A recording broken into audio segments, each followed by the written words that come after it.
All right, Israel's fighting now for its very existence and survival. The terror threat to our homeland is now surging, and sadly, our country, our borders are more vulnerable than ever.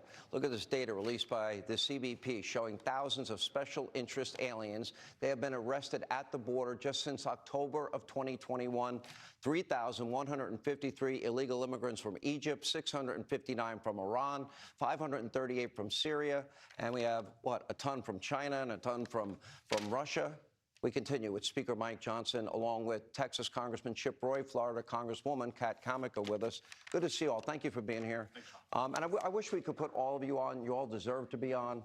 Yeah. And agreed. If you all unite together, there's so much that can get done. I want to talk about. I never thought in my lifetime I would see this level of virulent hatred, anti-Semitism that we're seeing. We're seeing it in the halls of Congress. We're seeing it at Ivy League universities. We're seeing it in a packed house in Times Square in New York. Biden has let the door wide open. This is your state, Chip.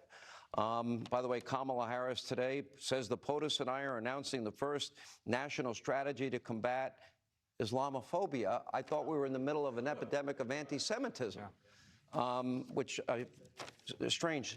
My question is, what are we to do here? Ukraine has already gotten $76.8 billion. Joe wants another $61 billion. Israel, he's offering only $14 billion. The border, he's only offering $14 billion. And he wants to give $100 million to the people of Gaza. And I would argue they're not going to get a dime because previous humanitarian aid has been building out these terror tunnels and buying rockets to fire into Israel. So are those the right numbers? How will Republicans counter Joe's proposal? Well, Sean, look, we're all here united, standing shoulder to shoulder with Israel. We're ready to send over a sole legislation that would focus on Israel that is paid for.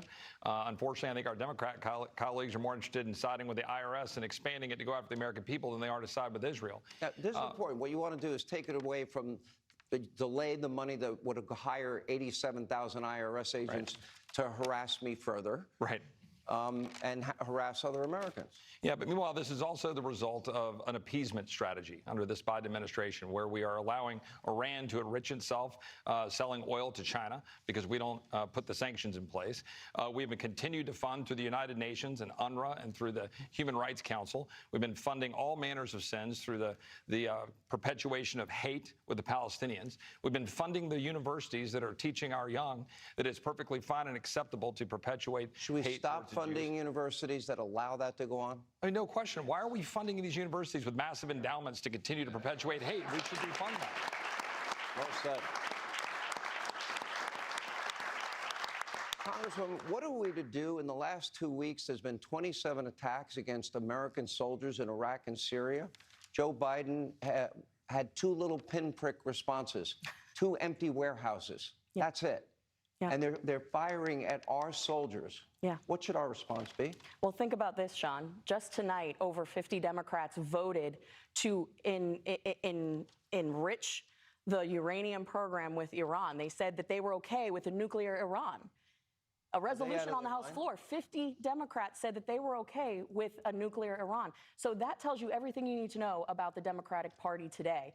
We have gotten so far away from the basics, and that's what we need to be focusing on, our national defense, rebuilding our military, having our readiness. But when you have a commander-in-chief who is more like a trafficker-in-chief, a guy who wants an open border, crime in the streets, spend us into oblivion, we have no capability to actually be prepared for the war or the conflicts that are coming. And certainly where we have had money, taxpayer money going, we have not got a strategy. There's no accountability. And for the American people, they're infuriated, and rightfully so. They deserve a plan. They deserve accountability, transparency, and we need to have the backs of our men and women in uniform every day, all day. The head of the snake, I mean, look at the challenges Israel's facing. Yes. They got Hamas, Gaza in the south. They got Hezbollah, Lebanon in the north. Now the Houthis have declared war.